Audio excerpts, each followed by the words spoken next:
Oradan yarım metre su akıyor.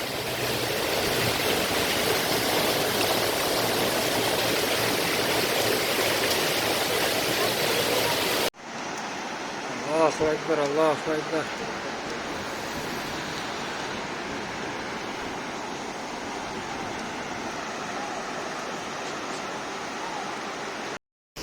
Kızılkaya, город Kızılkaya, Dvarez. Sel basıp kaldı. Biz Aslanoka'da durağız. Yağdan sel, Kuday saklasın. Sel basıp kaldı. Sen страшно.